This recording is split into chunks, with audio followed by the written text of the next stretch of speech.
Karen Dewey, did you hear me? I did. We're all set. Are we on Facebook? It's getting ready to stream. Yes. Okay. All right. We will go ahead with our regular town council meeting Monday, December 14th, 2020. I will open our meeting at 7:01 p.m. And if we could have the flag for the Pledge of Allegiance. I pledge allegiance to the flag of the United States of America and to the republic for which it stands, one nation, under God, indivisible, with liberty and justice for all. Okay, I will do a roll call to determine a quorum. Councilwoman Probst. Here. Pruitt. Here. Councilman Smith. Here. Okay, we do have a quorum with Jeff Perryman is not in attendance tonight. I will go ahead and look for the adoption of the agenda. Are there any changes to the agenda? If not, I will look for a motion to approve as presented. So moved. All in favor, and I'll have to do a roll call. Probst. Yes. Pruitt. Yes. Smith. Yes. Okay, our agenda has been adopted. Council reports. Who has any council reports? Does anybody? Probst. I do not. Pruitt, do you have anything? I do not. Okay, Councilman Smith. I do not. Okay. I don't really have a report. I would kind of like to make just a quick comment. And that is this is to our residents and just encouraging our residents. If there are ever any questions or concerns about rezonings, developments, transportation projects, anything of the sort, to please reach out to Lisa or to myself or to any of the council members. I just think it's real important that everyone have accurate information. And I know sometimes things aren't, particularly with social media outlets, things just aren't always accurate and reliable. So I just would really encourage our residents. This is what we're here for, and we're happy to help you and to try to answer your questions. So I would just encourage anyone that has any questions to please reach out to any of the staff or our elected officials. So that's all. Public comments. Karen, do we have any public comments that have been submitted? I have received no public comments. Very good. Okay, next on our agenda, we have a couple of presentations tonight. And the first one is Van Harrell, and he is our Union County tax administrator. And we would welcome you here. And I believe you're going to be presenting us with just some information on the upcoming countywide reappraisal. So welcome, Mr. Harrell. Thank you for having us. I'm going to start this off by showing a short video that actually just came off the production line today that our county communications team put together. This is going to be launched on our YouTube channel as well as county social media. Let me know if you can't hear the volume. Okay. Or the audio from the video. Let me share my screen here.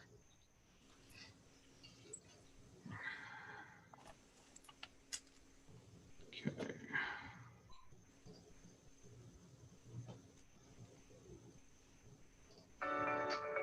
Can you hear that?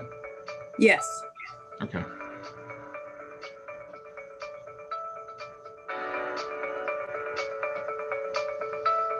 A revaluation is simply a reappraisal of all property located in Union County. It is the process of us reviewing sales data since the previous reappraisal cycle, which was 2015, and establishing a new schedule of values by which all properties in the county will be valued. The state of North Carolina requires that all 100 counties in North Carolina reevaluate property on an 8-year cycle at a minimum. The boards of county commissioners can elect to do a more frequent revaluation on a 2, 4, or 6-year basis. Union County has elected an 8-year cycle. The Department of Revenue actually samples all real estate sales in the county and then compares that to the tax value that's actually on the county tax register. When there is a differential of greater than 15% between the actual average sale price and the tax value, the Department of Revenue automatically triggers a revaluation process, and we are in that revaluation process. Our staff, our appraisal staff and customer service staff are very friendly, very knowledgeable, and are willing to walk people through our entire process related to appeals and answering questions about the value of their property. First and foremost, most properties will increase in value. There will be some that stay the same, some that go up more than others. The key message for taxpayers and property owners to understand is that a revaluation does not necessarily mean a tax increase. The value of your property is only one component of that process. The final taxes that you pay will be determined based on the budget and the adopted tax rate. So we're looking at the sales that have happened in the last couple of years, and we build a process to basically build up to that price based on the price of the land, the cost of building the homes, different quality of homes, that sort of thing, or pools or barns. So some property owners are eligible for tax relief. The primary programs are the Elderly Exclusion Program, the Disabled Vet Program, and the Permanently Disabled Program. We also have a program that's based on land use, which is our farm program, and that is differentiated by forestry, cropland, and horticulture. I know our revaluation process has a lot of information. We're here to help the property owners of Union County. You can access our webpage at unioncounty.nc.gov, or you can call the office at 704-283-3746, and we'll be more than happy to answer your questions and help you through the process.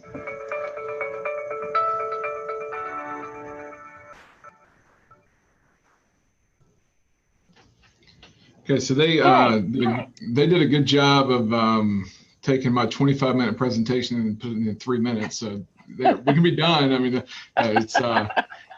we've got some other information for you tonight, but they did do a good job with that. And we just received that video today at, I think, right at 5 o'clock, actually.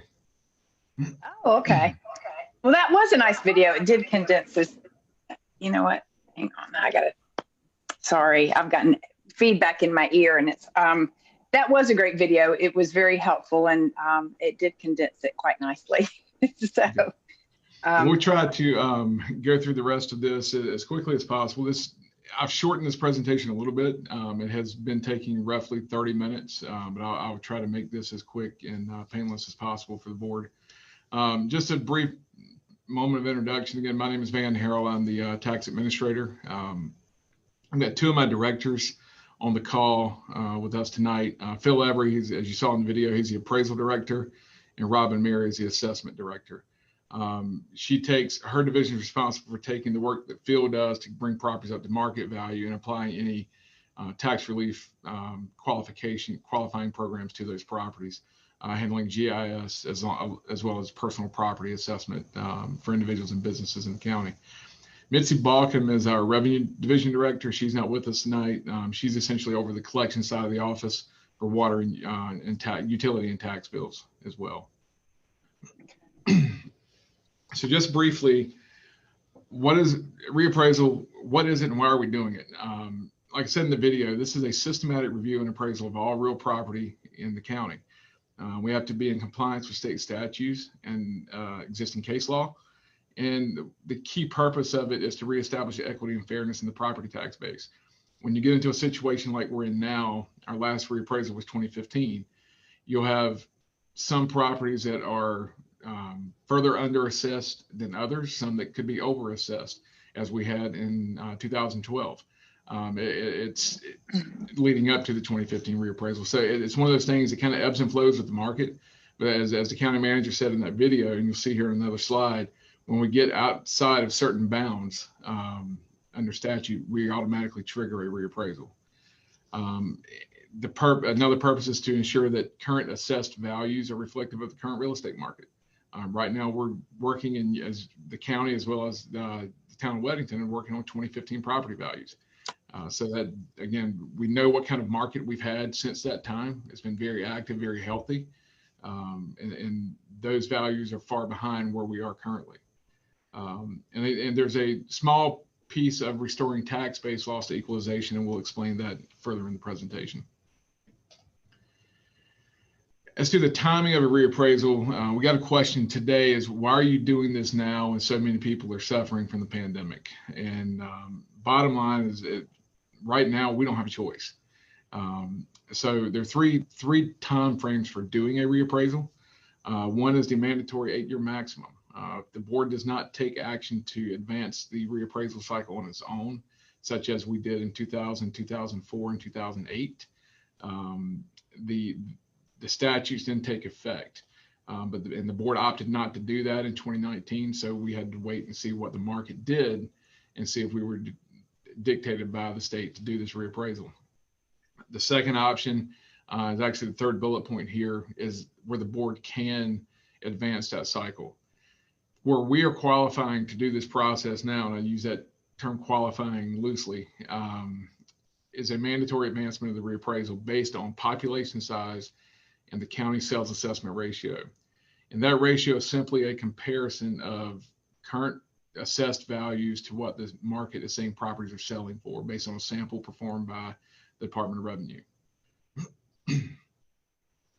In that piece of the qualification, if you're plus or minus 15% of market, which means you're either at 85% or 115%, we're going to get a notice from the Department of Revenue. You've got 3 years to perform a reappraisal. We received that notice in March of 2018. So 2021 is our deadline to meet that mandate. That only applies to counties greater than 75,000 population. Obviously, we're in excess of that. Our reappraisal timeline, this is not something that we can just flip a switch and do overnight. This has been a two and a half year process. We started developing our reappraisal plan back in 2018, along with a full software implementation in our office in all three areas: collections, assessment, and in our appraisal area. That plan had to be submitted to DOR by December 31st, 2018. In the time since then, we've been analyzing the market, doing our studies and stuff that we need to set and determine our schedule of values, which are the rules and guidelines that we use to appraise property for the next X number of years, starting January 1st. And it depends on when the next reappraisal goes into effect is when that schedule of values will change. So on October 19th of this year, we presented the schedule of values to the Board of County Commissioners.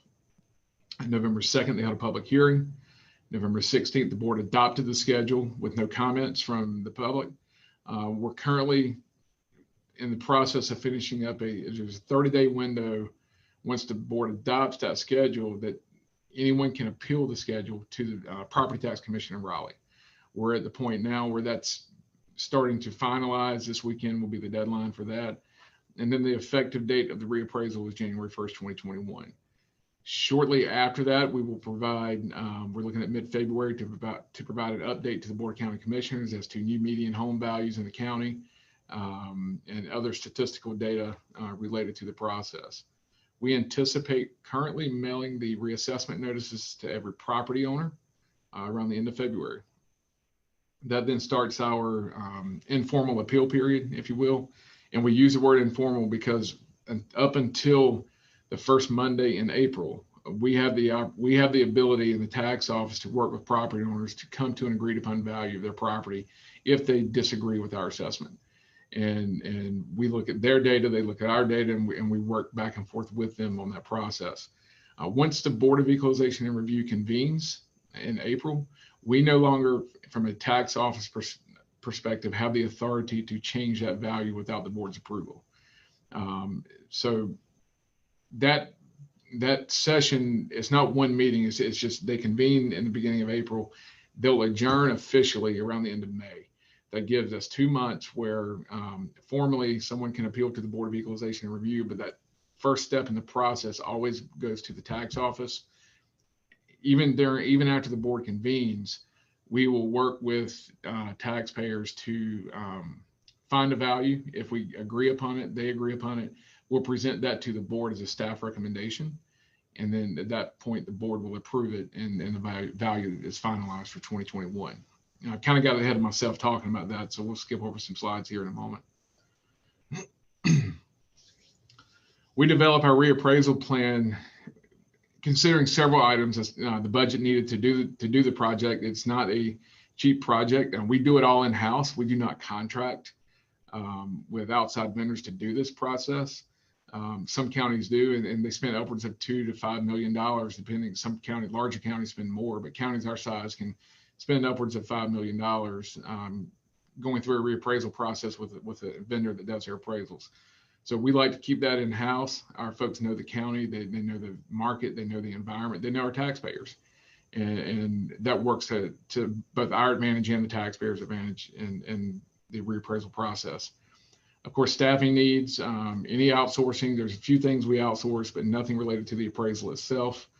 And then hardware and software compliance. We're in compliance with all these areas based on industry standards and DOR recommendations. And so we feel pretty good about the plan, and DOR approved it at the time it was submitted.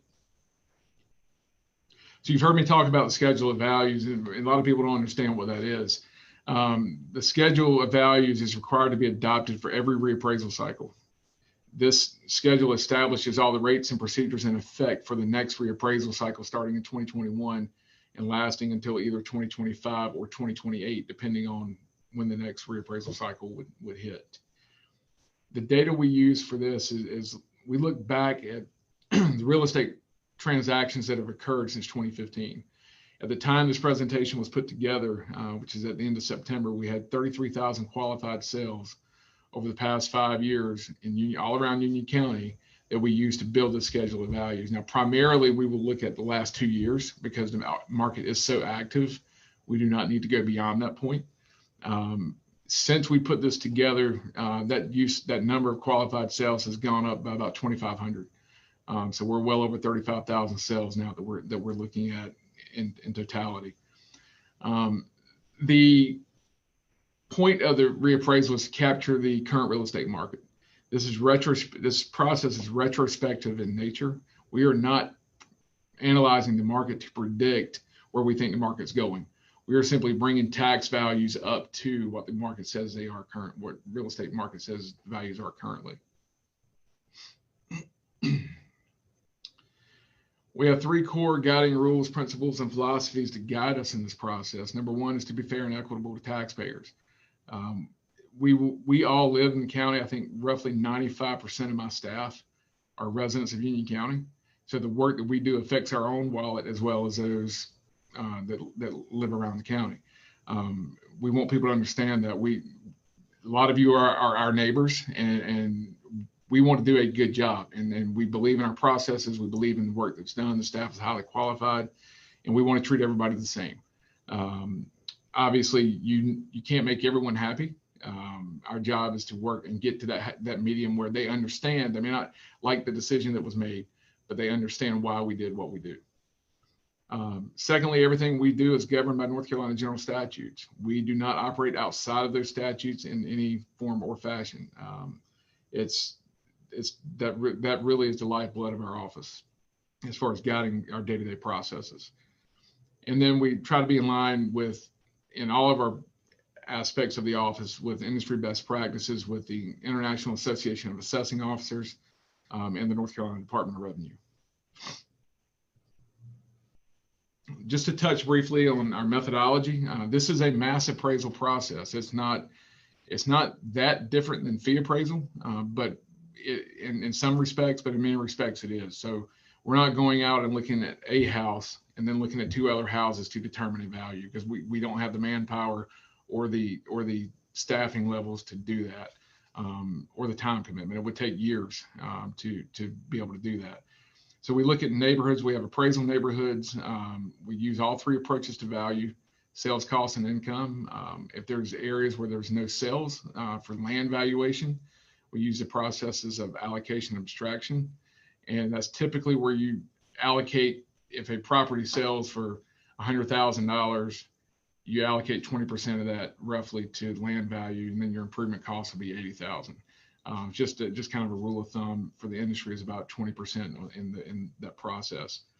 From a land valuation perspective, we segregate the county into appraisal neighborhoods, which allows the appraisal staff to more easily look at like properties and like areas to appraise the same type of house. So we're not appraising a 2,500 square foot brick home in the northeast part of the county in rural Union County the same as we would appraise a similar home, similar quality in Weddington or Waxhaw, because there's two different geographical regions. It's going to have different demands on the properties, so they're going to be worth different amounts.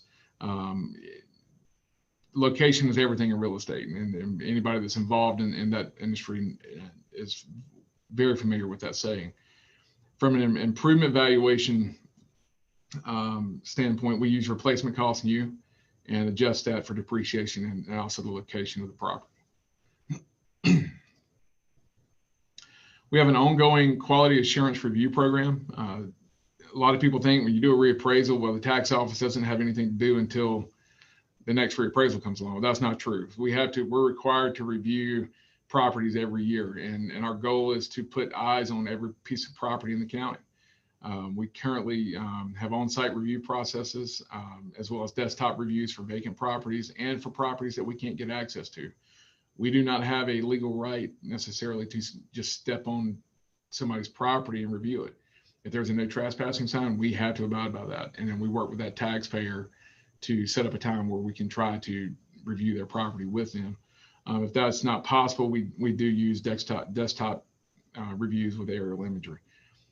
To date, roughly 64,000 parcels, give or take, have been physically reviewed by staff.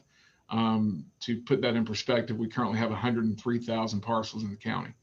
So we still have ways to go to touch every property, but we reviewed every neighborhood that we have as an appraisal. And I'll touch on the appraisal neighborhoods here in just a moment. We use a process called neighborhood delineation that was first used in Union County in the 1980s. It is a critical component to the reappraisal process from a tax perspective and mass appraisal. Like I said earlier, it divides the county into smaller geographical units. We currently have right around 900 appraisal neighborhoods in the county. The average parcel count per neighborhood is 115 parcels. So you can see where that would add up quickly, and you would have to draw lines for more neighborhoods depending on the type of property and that type of information. It allows us to analyze smaller sets of market data to ensure equitable valuation within neighborhoods with comparable properties. It also allows us to maintain consistent values in a manageable market area. And finally, the big advantages for taxpayers, it allows them to compare their property to like properties in their neighborhood. And just to kind of use an example, we've got a map here that all of our neighborhoods are color coded. If you look in the bottom right, the southeast corner of the county, you'll see everything is this one kind of pinkish color. That would indicate that area is a single neighborhood, or at least a large neighborhood. There could be some smaller ones there. From an appraisal standpoint, a lot of that is rural vacant land. And so you'll have some homes, you'll have a number of homes there that are considered like quality and such, but for the most part, that is considered a neighborhood. If you come over toward Weddington, Marvin, Waxhaw, you see a lot of gray in here. If we could zoom in on this map, you'd see a lot of neighborhoods starting to populate within that area. So comparatively speaking, you may have one large geographical area that is a neighborhood, and you may have a single subdivision in the western part of the county that may have 7 or 8 neighborhoods within one subdivision based on the quality of homes in the neighborhood and different builders, different construction types and styles, those type of things. We spoke about equity in the tax base at the beginning of the presentation. This kind of shows you some of the raw data that we look at from an equity standpoint and that the Department of Revenue looks at.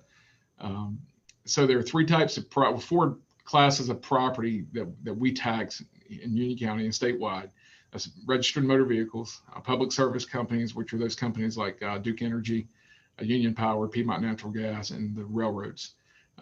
Those companies are assessed by the Department of Revenue, and they have some special legislation regarding the sales ratio that I mentioned earlier that I'll explain in more detail in a moment. Then you have personal property, which is taxed at 100%. It's reassessed annually, and that's your boats and motors for individuals, and then for companies, it's all their assets and such that they operate their business with. And then the main driving class is real estate.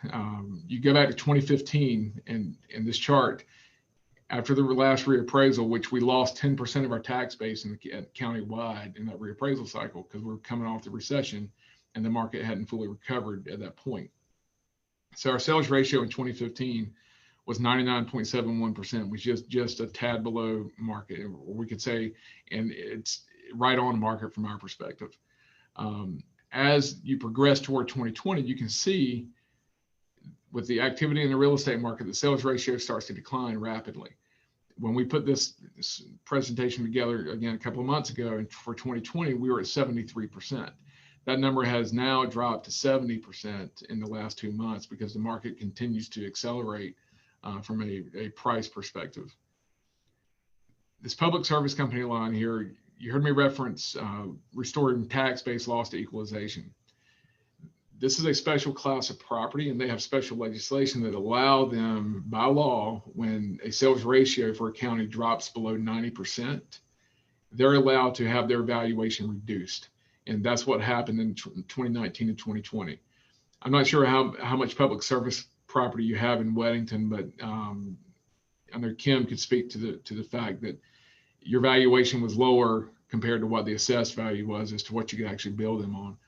From a county perspective, just to show you how that impacted us, and it's not a large, we've got a total tax base of $30 billion in Union County. Public service companies are just under $500 million. So it's not a large piece of the pie, but it's about 1%. In 2017 to 2018, we were able to appraise them at 100% of market. So there's no equalization, there's no loss in revenue. 2019 to 2020, here's their market value for 2020, for example, it's $479 million. Department of Revenue told us you can, because of your sales ratio, you can only assess them at 83% of the market. So we could only bill them based on $397 million, which was a revenue loss of just under $600,000. So it does have an impact, but it's not as tremendous for our county as it is other counties. So the question everybody has is, how does this impact me? And our answer to that is, it depends on your current assessed value, where you're located, and how the values play out in the reassessment process. But from our standpoint, virtually every property in the county is going to see an increase in property value. And I emphasize value because this is only one component of the property taxes that you pay. Our current valuation year is 2015. Again, that was a contraction in the tax base. We're looking at a residential and commercial average increase of, this number has changed a little. Right now, we're probably looking at 25 to 30% across the board in the county. Now, having said that, there are some areas that may be more, some may be less. I know I was speaking with Phil earlier today, and it looks like mine, for example, is going to go up for about 49%. Just based on the neighborhoods and those type of things where I'm at. So it's going to vary from person to person depending on the neighborhood they're in, location, but as a whole, the county can expect a 25 to 30% increase. For rural land, that's trending the same way. There's been a lot of large tracts that have been purchased this year over the last couple of years for development. And so those prices are indicating the same type of increase on average land increases. You heard Robin in the video speak about some of our tax relief programs, and we'll highlight some of those here very quickly. Our biggest one is the present use value, and that is a major impact for farmers. It is a significant tax relief for them, and it's well deserved. Because they are the lifeblood of Union County. Many of you may not know, but Union County ranks number 3, I think, in agriculture in North Carolina. Now, 46% of our total acreage in Union County qualifies for the PUV program. That's a significant impact to the overall tax base, and it's a significant benefit to the farm community. There are 3 programs involved in that. It's agriculture, horticulture, and forestry. There are ownership, income, and minimum acreage requirements to qualify for that program. It is a big part. We have a group of our staff that is dedicated solely to managing this part of our office, because it is an extremely busy process. Those rates are also increasing. Just to kind of give you an idea of the difference in market value assessments and present use value assessments. Our 2021 rate per acre for a piece of property in the ag program is $420 in value. So our hypothetical scenario here, if a property owner has 50 acres in the use value program and it's located in that southeast corner of the county, their current value based on the 2015 rate would be $19,250. That's what they would pay taxes on, not the estimated $4,000 or $5,000 per acre that the land is actually worth on the market. So with these new rates, that changes to $21,000 of taxable value for 2021, and it increases at the current tax rate. Their increase in taxes will be $12.79. So even though these rates are increasing, it's not significant. But the total deferment, and this is a deferred tax program. So if you have a large tract of land in the farm program and you sell it for development or any other purpose that doesn't continue the use of that program, that the farm is involved in, they actually get billed for the last 3 years of taxes on that property, and then it's up to the buyer and seller who pays those taxes. But it is on an annual basis, it's roughly a 90% deferment in taxes for that property owner. So we touched on the appeals process earlier. I'll highlight a couple of things here. We spoke about the informal review. The second step is the Board of Equalization and Review. If you don't agree with your property value and we can't come to an agreement from an office perspective with you, you have the right to appeal to that board. If the board makes a decision and you don't agree with that decision, your next step would be the Property Tax Commission in Raleigh. And from that point, that is the final arbiter of a value appeal. If there's a matter of law as far as legal procedure, if a taxpayer thinks that we erred outside of general statutes in valuing their property, they can appeal to the Court of Appeals and then on to the Supreme Court if necessary. Again, at those levels, you have to have an attorney. Levels 1, 2, and 3, you do not. Taxpayers can represent themselves at the local board and at the Property Tax Commission. Our other tax relief programs are the elderly disabled. Those are income-based and age restricted. So we have, again, that same staff works with all of our tax relief programs. So they're very, very knowledgeable and are willing to help walk people through that process. We have our disabled veterans for qualified owners. They get an exclusion of $45,000. Neither of these, unlike the PUV program, neither of these are deferments. These are straight tax relief programs where the value is excluded from taxation. Then the circuit breaker program, I'll just briefly highlight that. It's similar to the elderly program. It's sort of another level beyond the initial requirements. So if you don't qualify at the first level, you can do this, but this is actually a tax deferment. We only have 2 or 3 properties in the county that are in this program because it creates a deferred tax liability either for the owner or for their heirs if they were to pass away. And a lot of people don't want to leave their family in that situation. And of course, we have a PUV program, then certain classes of property are exempt from taxation if they qualify: charitable, religious, educational, governmental. But again, for all of these, ownership and use requirements have to be met for these programs. So how are we getting the message out? A lot of it is doing things like we're doing tonight. This is our 3rd meeting, actually our 4th meeting in the past 2 weeks. Speaking, all have been virtually at this point. So currently we have 17 meetings scheduled around the county. We will meet with every jurisdiction at least once, and we'll come back and do a follow-up and provide you with some more specific information. Statistically speaking, as to the impact for your jurisdiction with the new property values. We're reaching out to local media outlets. We've done some radio interviews as well as newspaper interviews here locally. The county is heavily utilizing social media, and then we'll be reaching out to community and civic groups as well to speak to anyone who wants to have us bring this information to them. We have a dedicated webpage for the 2021 reappraisal. If you go to the county's website, you can find that under taxes and property. And like I told, I think it was Town of Mineral Springs last week, you're more than welcome to take that hyperlink and link that to your town webpage so people have a direct access to that. There's a lot of information there. There's also a speaker request form. So if anybody wants to have us come speak to their organization, they can submit that. It comes directly to me, and we'll work with our team to schedule that appearance. Just a snapshot of the county tax base. We have roughly a $30 billion tax base in the county. We lose 10% of that to tax relief programs every year. So our total taxable value in the county is $27.8 billion for 2020. That's in line with our growth rate annually is roughly 3%, slightly above 3% for 2020. Last year was slightly below, so we anticipate that trend to continue. Oh, we're missing some slides here or some pictures here. So let me go back. Okay.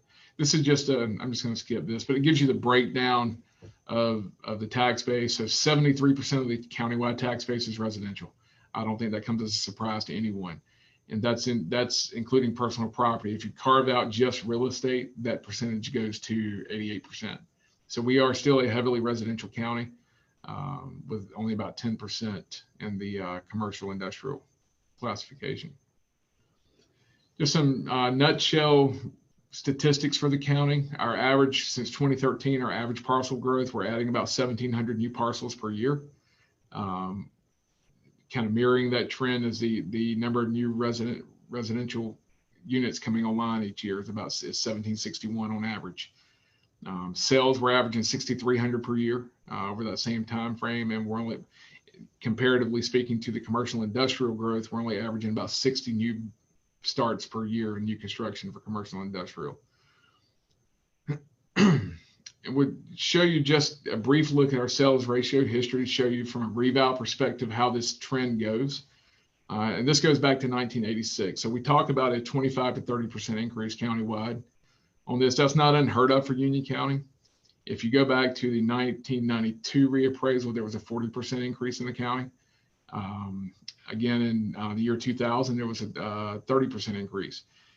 In 2004 and 2008, we did more frequent reappraisals, so the impact was not as significant on a year-to-year basis. In 2004, the increase was only 12%. Again, in 2008, you're looking at 16%. Then, of course, we know what happened in 2009 when the economy went south and the real estate market followed it very rapidly. We actually inverted the sales ratio line and ended up at almost 120% of the market. And that's when we triggered the 2015 reappraisal, which we were notified in 2012. And coming forward to 2015, at this point here, and you've seen the trend as we move into 2020. That says 75%, but I've got to update that slide. We're hovering around 70% right now as a county. Now, comparatively speaking, I looked at the town of Weddington today, and Weddington is proper is sitting around 70% as well. So you're very much mirroring what the county is seeing. So in conclusion, we have 4 primary messages for people. Number 1, we're transparent. Everything we do is open to the public. We share everything with the public, and we make ourselves available to the public in every way. And we really focus on equity and fairness. That is a core principle in this business. We have to treat everybody the same, and that is our goal. We have a customer-focused process, and this informal appeals process that people will utilize moving forward once they get their notice. We work very closely with the taxpayer. All of our data will be online, so you can actually go in. We'll have a program that we're going to be launching after the first of the year that is a comparable sales program where you can go in and put your property in and within the specified radius around your property, see all the comparable sales that were used to value that property. So you're going to see the same data that we have access to. And if you see something that doesn't fall in line with what we're saying your property is, bring that to our attention. Also, there may be factors on your property that we're not aware of. We ask people, let us know, because we want to get it right. We're not trying to get anybody. We're trying to be fair, and we want to make sure everybody's property is assessed fairly. Our public information campaign, again, this is part of the process, and we want to be in the community. It's hard right now with all the COVID restrictions and limited meetings, but we are doing everything we can do to get the information out. And then finally, utilizing technology such as the aerial imagery, the comparable sales portal that we'll have. Our appeals module will be online. People will be able to submit appeals electronically, and all that information will be available on our website. And with that, that's all I've got. If you have any questions, I'm glad to field them, and Robin and Phil and I are available to help you further. Very good. Thank you. That's a lot of information. It is. It was helpful though. There were a lot of questions I had with regarding to timing and what Spark said, and so that was very interesting. I will open the floor and give council an opportunity if anybody has any questions. I have one question real quick. Sorry, this is Ann. Public service companies. Do you have an example of what one of those companies would be? Yes, that's going to be companies such as Duke Energy, Piedmont Natural Gas, CSX Railroad, those that deal heavily with infrastructure that cross jurisdictional lines and maybe statewide in some cases. Okay, thank you so much. You're welcome. Okay, did I hear Councilman Smith? Did I hear you start to have a question? No, I was just saying I did not have a question, but thank you. Okay. Janice, any questions? No, I'm good. Thank you for the presentation. Very good. Very good. Thank you very much. And we will see if we can't get a link to that video that you posted up on our website. And that was great. Thank you very much. And again, feel free to link to our reappraisal webpage if you want to. There's a lot of Q&As up there, frequently asked questions. Right. And there's going to be a lot of assets there for people to utilize. Okay, fantastic. We'll make sure that the staff gets that and gets that linked up, and and we may see about even just sending the information out on just the whole link out on as a Facebook post, just so people, I don't know that a lot of people know that this reevaluation is coming, so maybe we'll go ahead and see about getting that posted on Facebook and letting folks know. So thank you very much for that. All right, thank you. Thanks for having us. All righty, you're welcome. Okay, next we have our Bjorn Hansen, who is the Union County Senior Planner, and he is here this evening to give us an update on the Union County 2050 Comprehensive Plan. So Bjorn, thanks for being here. Thank you, Mayor. Can you hear me? Yes. Great. So I am not sharing my video because if you ever get asked by your PC to restart, give yourself about 2 hours, because I hit restart on my laptop that has my video camera, and that thing's still chugging. So I'm on my backup machine. So that's okay. Thanks. Yeah. So what I'm presenting on your screen. Are you seeing a webpage for Union County 2050? Yes. Okay. So this is our main portal for the public to be able to engage in our comprehensive plan process, which is over 90% done at this point. Union County is updating its comprehensive plan. This is something that is more than just land use planning. It's made recommendations on environmental, economic development, transportation, education, other kinds of infrastructure issues. And we are in the draft plan review phase. So this was released to the public about 3 weeks ago. It is a citizen-led effort. We're staffing it and we're developing it internally without the assistance of consultants. And this is available through Friday for comments. You can see here on the screen all the opportunities that the public has had to participate. We had a virtual one, the first time we've ever done that, where anyone can join in. We had about 9 or 10 members of the public join in on December 2nd. Had one last week at the Ag Center. Had one actually today at Indian Trail Town Hall. And then we'll have our last one tomorrow at the Waxhaw Police Department Community Room. That one will be from 5 to 7 p.m. And this is the citizens' recommendations to the county commissioners. They were appointed by the county commissioners, but the county commissioners can ultimately approve whatever plan they want. So this will be, if everything goes well, at the end of January, this will be recommended to them. It will then go to our planning board probably in March. And if they like what they're hearing, they'll make a recommendation to the county commissioners. County commissioners can consider it. The earliest would be April. And at that point, they could say, we like it, we approve it completely as presented. They could say, we hate it and go away and never show this to us again. Or they could say, we like a lot of it, we accept the recommendations, we're going to make some tweaks, and then we're going to adopt the plan. So thank you for your work. We accept your recommendations. I don't know what they're going to do, but they are fully informed on this process, and they've been pretty complimentary of the process. And so none of these recommendations are going to be a surprise. What I'm going to show to you, some of you have seen this before, but probably not everyone. I'm going to hit play on this video, and I'm actually going to put my microphone next to the speaker to play the audio. This is a 2.5-minute video that explains the entire process and the recommendations that are in the comprehensive plan. So stand fast for a moment.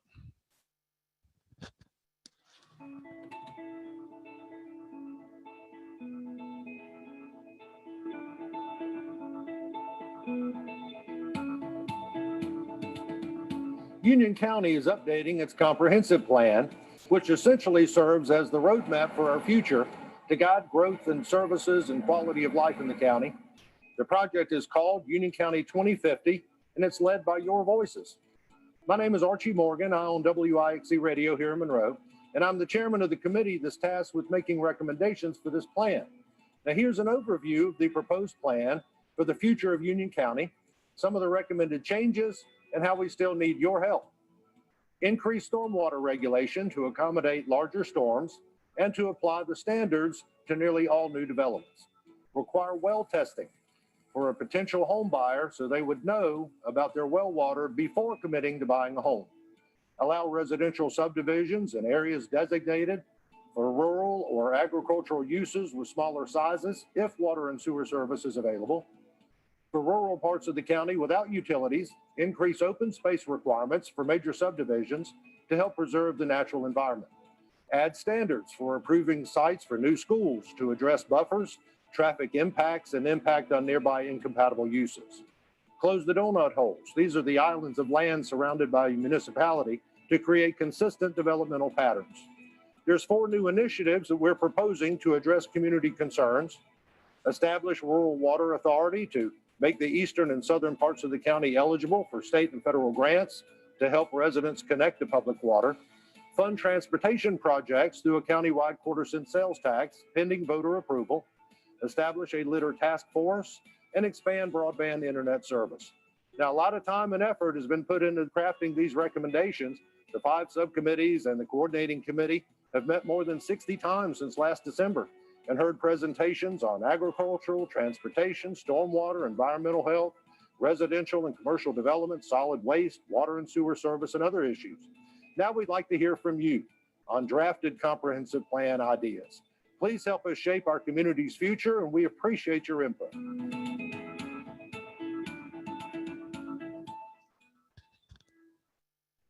So did that come through okay with the audio? Yes, that was fun. You could Okay, hear it good. good. So we're pretty proud of that video. We think it's a effective way to present in 2.5 minutes what otherwise would take reading 79 pages to accomplish.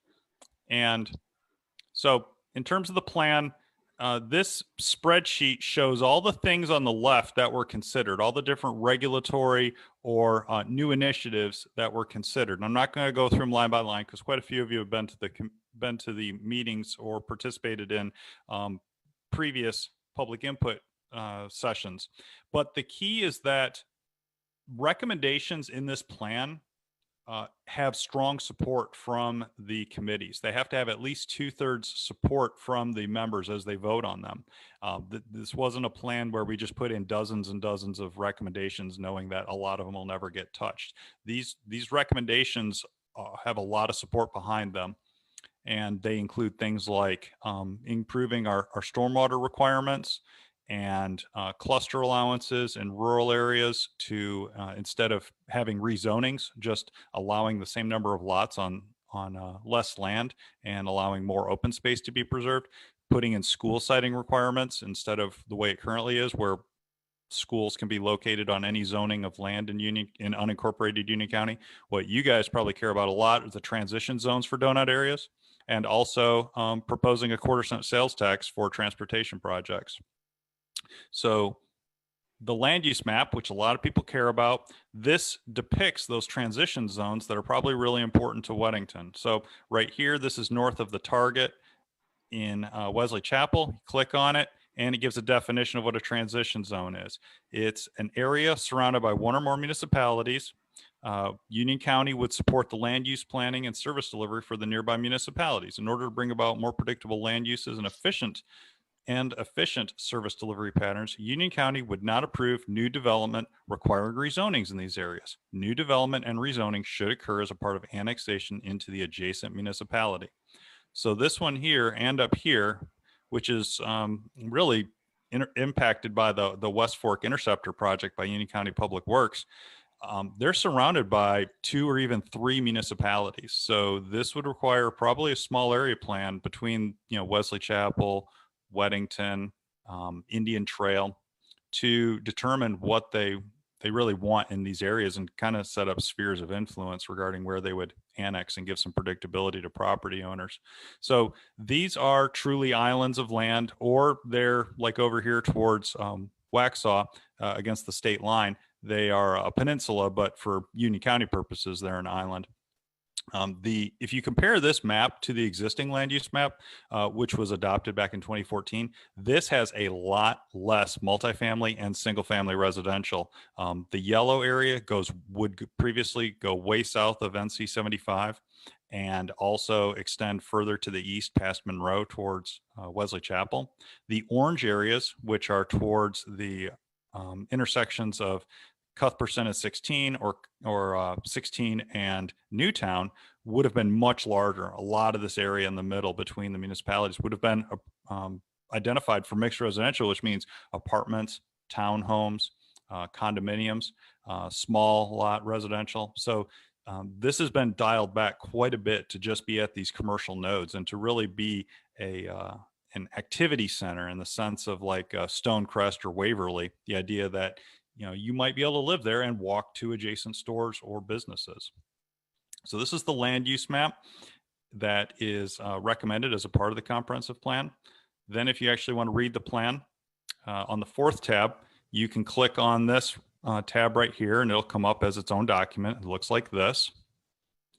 And then after you've read it or watched the video, we're asking for your feedback. Everyone, whether you come to an in-person meeting or you participate online, we're asking you to complete this survey. How did you review the plan and its recommendations? It's a la carte. Click as many as apply. Attended a meeting or watch the video. What's the most important issue to address? Just type in whatever is important that you think the county should be addressing. And then, are we addressing it? Yes, somewhat, or no. What are we focusing on that you think is not really that useful? Type that in there. Where do you live? By township. How long have you lived here? And how old are you? And then you hit submit. And this gets added up into our master spreadsheet. We're going to take the comments that we've received and analyze them this week and present them to the coordinating committee next Monday afternoon to get some feedback from them, because some comments they might say, well, yeah, we've considered that and we don't think we should do anything about it. And so we're not going to change anything based on that comment, but maybe some other ones we say, well, that's a really good point. We should consider that. And then maybe refer it to the appropriate subcommittee, whether it's agriculture, business and development, environment, or citizens committee. They will deliberate at their January meeting, come up with some guidance on whether yes, we should include it, or no, we shouldn't. And if things go well and we can respond to the comments effectively at the end of January, the coordinating committee, which is chaired by Archie Morgan, will make a recommendation for the comprehensive plan document. And at that point, their work will be done. We will then take it to the planning board and take it to the county commission and respond to their feedback, and hopefully able to incorporate their feedback based on their guidance. But the work of the citizens, that the over 60 that were appointed to this process, will be complete. So that's where we stand. We certainly encourage you to share these documents. The upper right corner of this page has links for Facebook, Twitter, and a hyperlink that you can share via email or text or whatever. So we recognize that in-person meetings aren't really the way things are happening these days. And so we've made this very accessible in an online format. So I know a lot of you have already participated in previous meetings, but we're happy to answer any questions or take any comments you may have. Okay, thanks, Bjorn. Do you have an update? I was on with Lee Jensen last Thursday, and the numbers were pretty low for the feedback. Do you have a number? Do you have any idea where we are? I looked this afternoon, and we're up to 29, which is frankly not very high. The first 2 rounds of this process, we averaged about 200 people. So I don't know why they're lower. Frankly, this is less work and more concrete in terms of what's being recommended. So you'd think it would kind of stir the pot, but it really hasn't happened. Is there any, you guys sound like you're pretty set on your timeline. Is there any chance that this feedback period could be extended, or would consider to be extended? It could, but honestly, it's been my experience that you start off hot with feedback and then it kind of trails off. So towards the end of the process, you get very little. Yeah. Okay. Well, we still have a few more days, so we'll continue to email and share on Facebook. I know I've personally emailed the link to a handful of people that had reached out over some rezonings and some stuff. So but it's frustrating, and I know it's frustrating sometimes for you guys to put so much effort in it. Even the video, we're able to look at the YouTube page for it and find out how many people have viewed it. And I think even as of today, it was only around 200, which, considering how many people follow Union County and all the municipalities, it's really surprising. Yeah. Okay, well, thanks very much. I will open the floor to council. Ann Pruitt, do you have any questions for Bjorn? I don't. Just wanted to thank you again, Bjorn, for coming. It was a great presentation, and I'm trying to share it and get people to get on there and provide their feedback as well. So thanks, Bjorn. Thanks. All right, Smith, do you have anything? No, I just want to thank you, Bjorn. I also attended the meeting the other night, and it's a lot of really good information, really well presented. And I just want to thank you and the staff for doing such a great job. I mean, it's really covering a lot of important areas. So kudos to you guys. Very good. Janice Probst. I can't add anything. I think they've both said it all. Thank you, Bjorn. And I will make sure I do share it some more and see if we can get a little bit additional responses for you. Thank you. And I certainly hope that 12 of those 29 are Weddington folks. I will. We will send it back out. We send an email out. We're going to send an email out and make sure that all our planning board and council members. So we should at least have 12 of those, hopefully. Anyway, thanks so much, Bjorn. We appreciate your time. Thank you. Good night, everyone. Good night. Okay, public safety. We have our public safety report in the packet, but I do not know if there is a deputy tonight. Lisa, is there? I'm here. Let me. Crop. Oh, there you are. Oh, hey, you are there. Welcome. Good. We're glad you're there. I hope you're safe. My name's Deputy Crop. I work for the Union County Sheriff's Office. I'm signed to the town of Weddington. A couple things to note. 12 Mile Creek near Weddington Elementary School during let out times anywhere between 1:45 and 2:15 has become a real hot issue with traffic backing up in both directions going into the school. We've been out there trying to inform residents that if they don't have to come through that area during that time period until this issue gets resolved, if they would mind taking an alternate route. Ultimately, we've had some issues where potential traffic collisions have almost occurred or occurred at the entrance to the school. And we're just urging residents that are in that area, if you're picking up kids and getting in the line, that's fine. But if you're just passing through the area and you have the opportunity to take another route, we just don't want people crossing the double yellow line and driving on the wrong side of the road.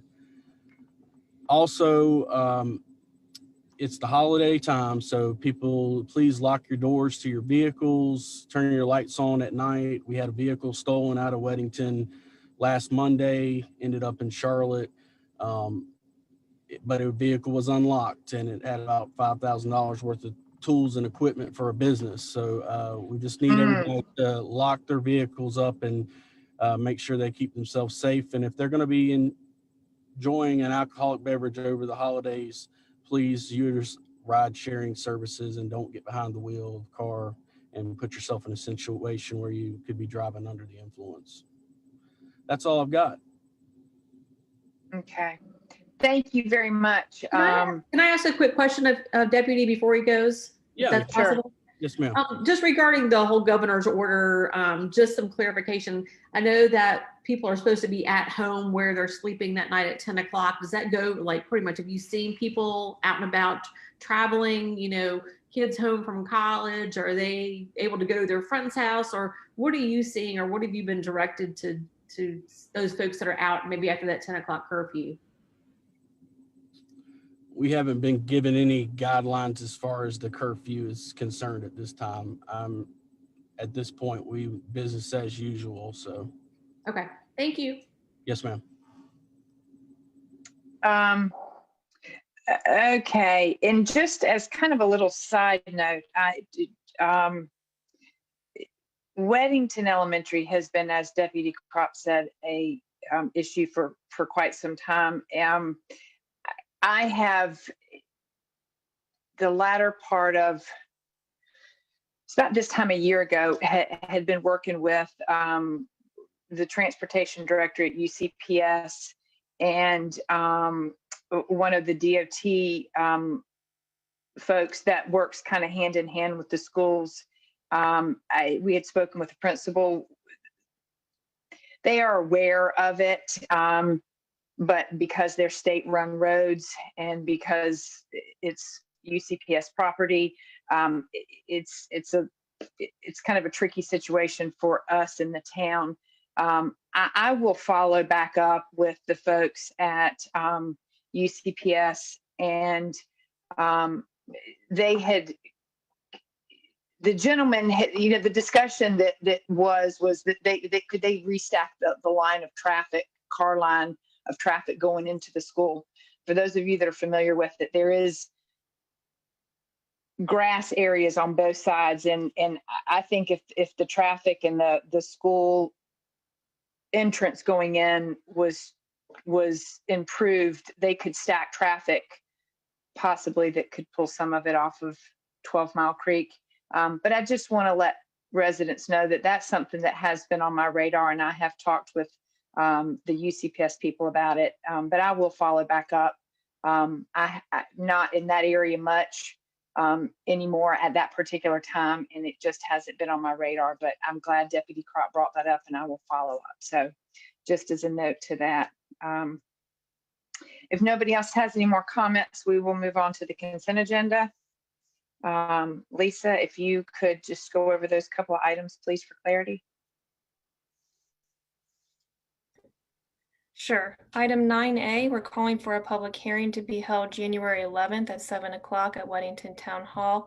This is the text amendment to Section 4679, connection to public water lines.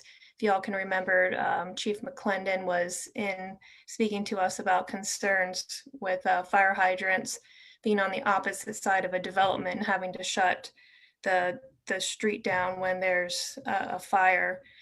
So staff is recommending the text highlighted here as item B. Item 9B is approving the 2021 holiday calendar. We usually follow the state's holiday calendar. And then 9B is also adopting our 2021 regular town council meeting. We'll continue to meet the second Monday of every month at 7 o'clock. And Karen, correct me if I'm wrong, I don't think we had to move, shift any of these meetings a week early or back due to holidays, correct? That is correct. And just an additional note, the holiday calendar we follow, we get from the county. Just wanted to let you know that. Okay, thank you. Okay. All right. So if there are no questions, I will look for a motion to approve the consent agenda as presented. So moved. All right. That was Councilwoman Probst, and I will look for a vote from Pruitt. Yes, agree. Smith. Yes. And Probst. Yes. Okay, thank you. Gosh, I'm struggling getting names out here. Jeff's messed me up because he's not here. I usually get in a rhythm.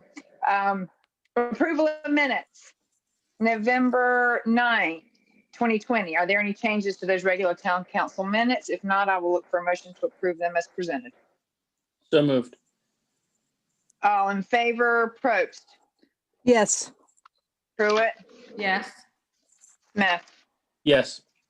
Okay, motion passed. And now we need to approve our minutes for November 13th, our the special meeting minutes. If there are no changes, I will look for a motion to approve as presented. So moved. Go ahead, Jen. All right. And it can be yours, Mike. Okay, I'll take it from Smith. Janice, what's your Yes. vote? Smith. Yes. Smith. Yes. Yes. Sorry. Pruitt. Yes. Okay, thank you. All right, our public hearing. We have, we are discussion and consideration for approval of the annexation agreement ordinance renewal with the Village of Marvin. So this is a public hearing, and I will open the public hearing. And Karen Dewey, have we had any comments submitted from residents? I have had no comments submitted, and the period will be open until, I can't remember what time tomorrow night. 24 hours, we'll say till 8 o'clock tomorrow night. Okay. Okay, so we will, because we are conducting a virtual meeting by state statutes, we are required to continue with the public comment period for an additional 24 hours. So residents that would like to submit any comments can do that until Tuesday, December 15th at 8 a.m. 8 p.m. And because of that, we cannot vote on it until after that public comment period is closed. I would like to ask if council is okay. I would like to go ahead and call for a special meeting on Thursday morning at 10 a.m. to consider this item, and this will be a just a quick Zoom call.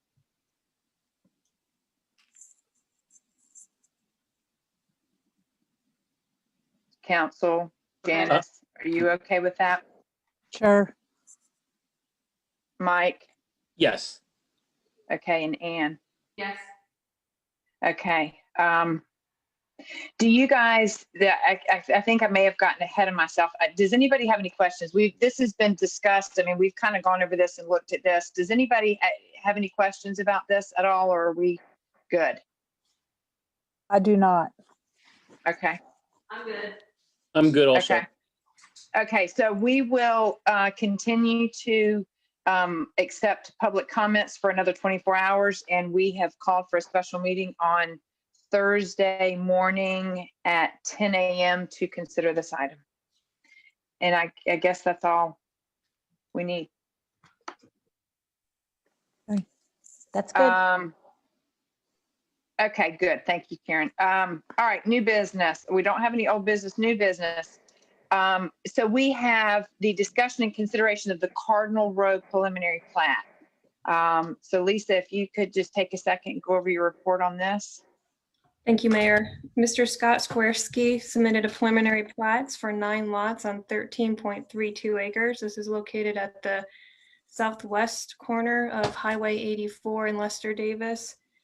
The preliminary plat was approved back in June of 2018, and it has expired since it's been 2 years since a final plat has been submitted.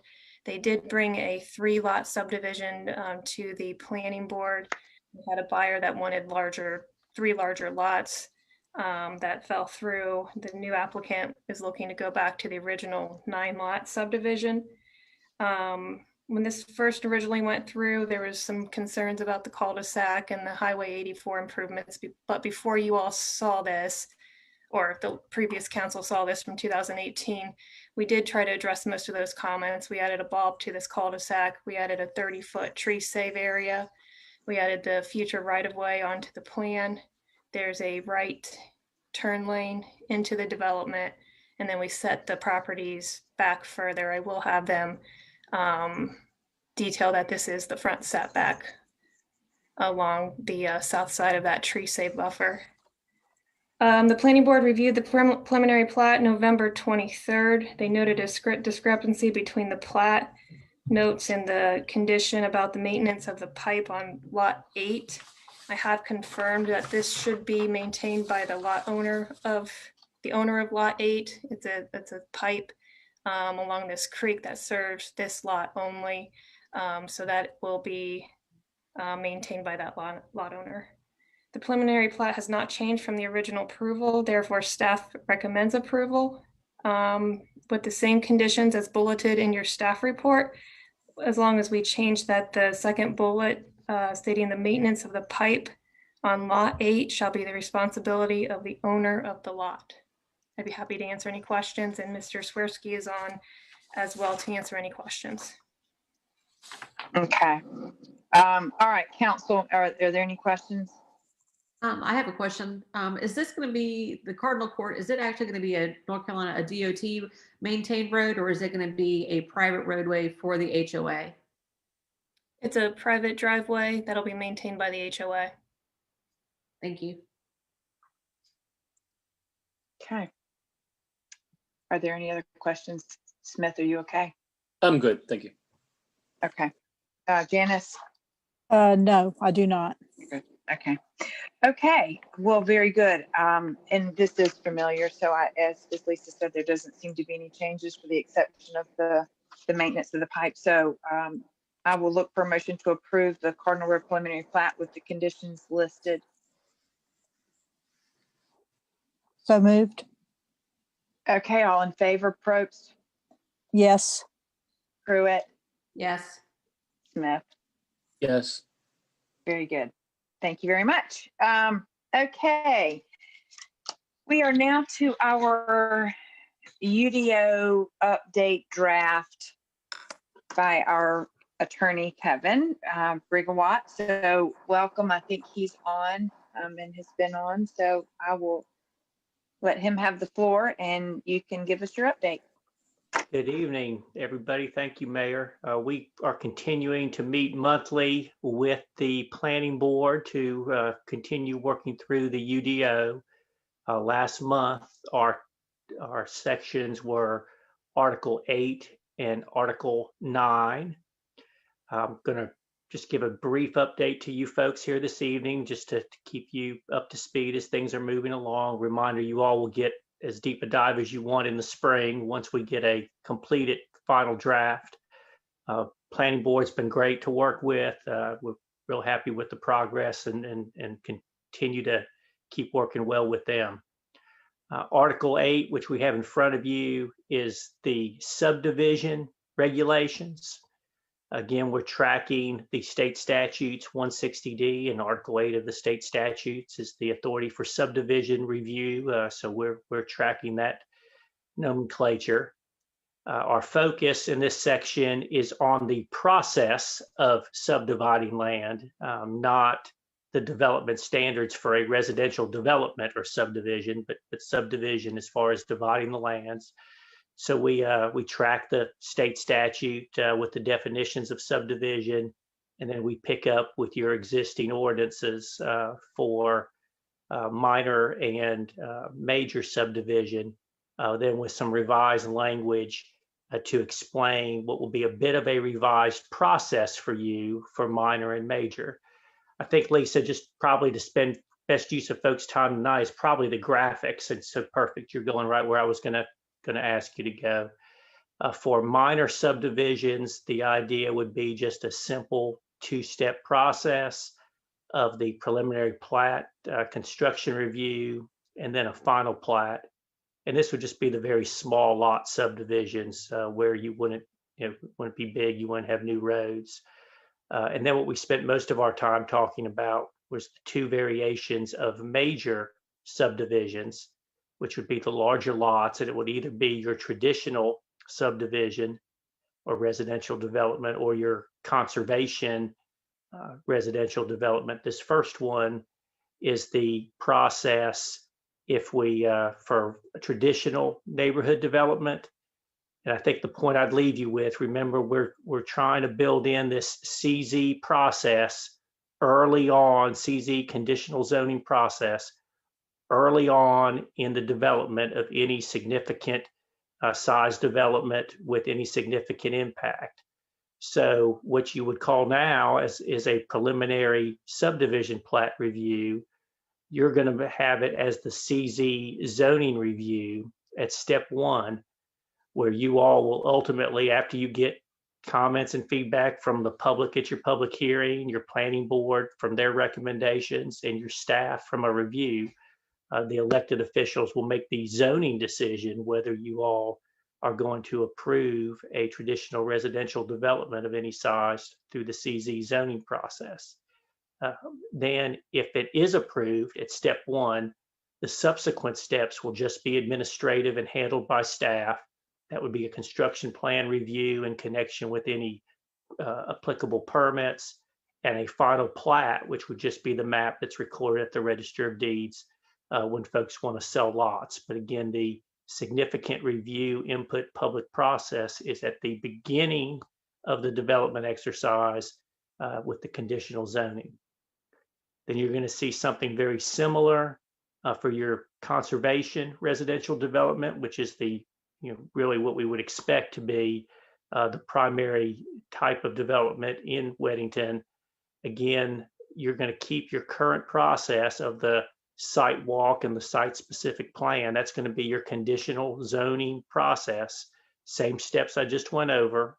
Your public input, your planning board, your staff, and of course with conservation residential development, you all have additional steps with these site walks and charrettes and that type of thing. So you'll have the CZ process with all that input, and then same run of show that I just went through. Ultimately, that will be the town elected officials' decision to vote yes or no on the application that the developer puts in front of you all after that process. If approved, the steps 4 and 5 will then be administrative. That should just be confirming compliance with the zoning plan that you all reviewed. So I hope all that is sounding familiar from our previous presentations to you. That's in line with the original direction, of course, when we did our own work sessions over the summer.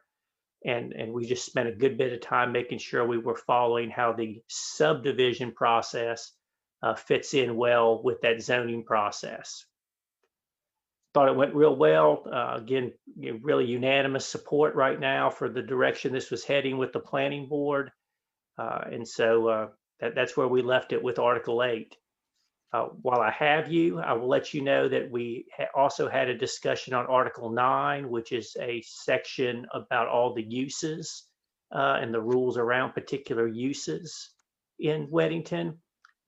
We've got some feedback from the planning board. We're going to have that back on their agenda here this Monday. We're doing some reorganizing, and I think you'll see some improvements in the way we drafted that. So it'll be a little bit shorter with some of the bulkier sections being moved into appendices, like, for example, the floodplain requirements or the stormwater requirements that are more technical. So we're going to try to keep the flow of a very easy to read document, we hope, with technical materials in the ordinance, but as appendices that can be used when and if we need them. Again, the planning board seems to be giving us very good advice, and is kind of with the program that Lisa and I are recommending about trying to get something that's user friendly for them, for you, and the public. So feeling good about where we are. We'll have our meeting with them next week, and we'll actually get through the rest of the sections. We'll do 9 again for round 2, and then we'll do 10 through 14. Our January meeting is intended to be our editorial meeting, where we put everything in front of them in one fell swoop.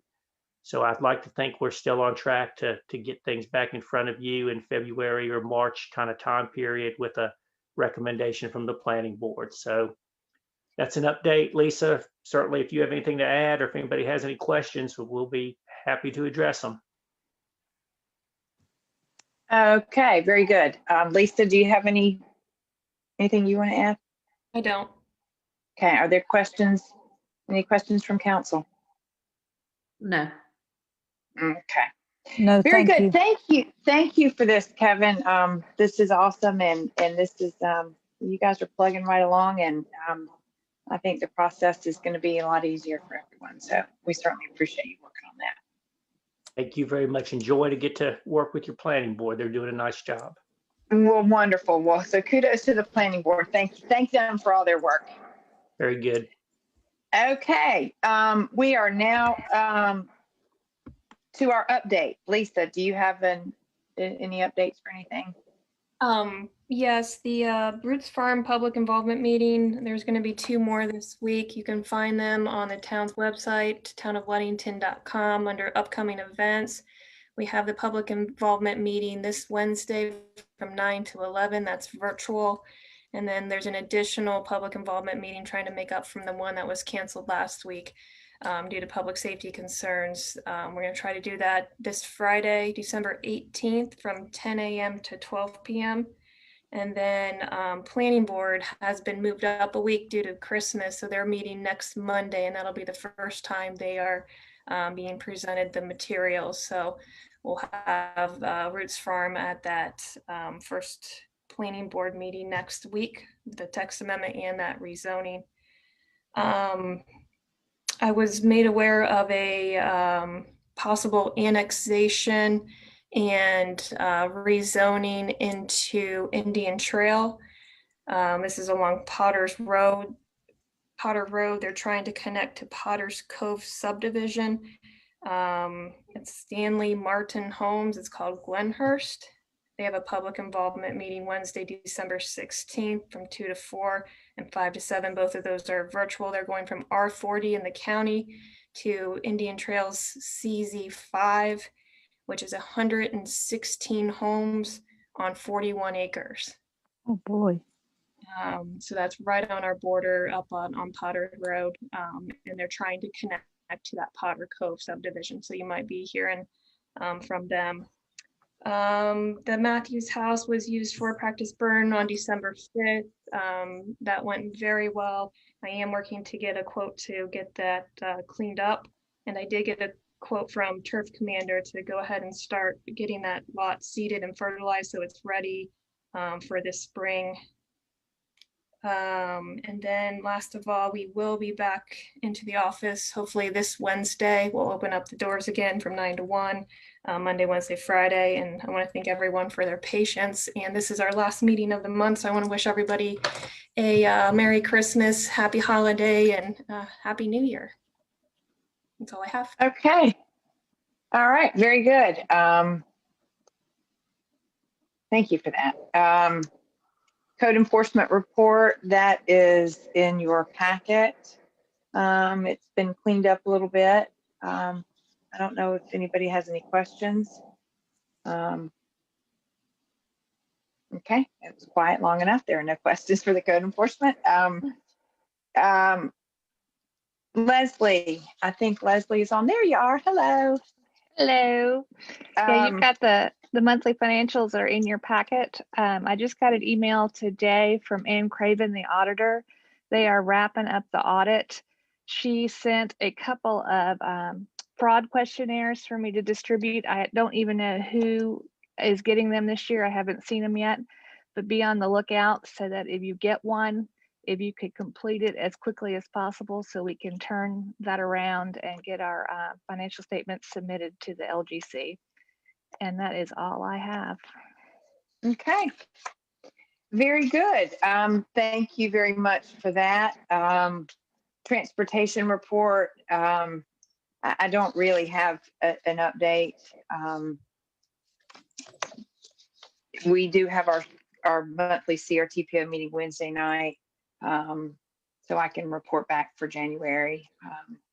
But as of right now, we don't have anything. So we are down to council comments. I will start with Councilman Smith. Sure. I just want to thank everybody for attending the meeting, and I just want to wish everyone a Merry Christmas and a Happy New Year, and we'll see you in next year. Very good. Probst. Same thing. Merry Christmas to everyone. Happy Hanukkah, safe travels, Happy New Year. If you are with your family and friends, just enjoy each other, and hopefully next year will be a much brighter and happier year. Okay, very good. Councilman Pruitt. I will echo everybody's sayings. Wish you a very, very Merry Christmas, Happy New Year, Happy Hanukkah. Be safe. Wear your masks. Don't take a chance. I want to make sure we see everybody next year. Thank you. That's right. Yeah, so for those that are still watching, thank you for getting through this meeting with us tonight. We got in a real good rhythm when we were doing virtual, and we had 2 months back in town hall, and it was a struggle making it through with the roll call. So thank you very much for watching. Thank you for being involved in the community, and I wish everybody a safe and happy holiday. And we all, I think, look forward to a new year in 2021. That being said, I will look for a motion to adjourn. So moved. All in favor? Pruitt? Aye. Probst? Aye. Smith? Aye. All righty. Good night. Good night. Good night. Good night. Thank you, everybody. Thank you. Good night, everybody. Happy holidays. You Happy too. holidays, Kevin. Thanks, Kevin.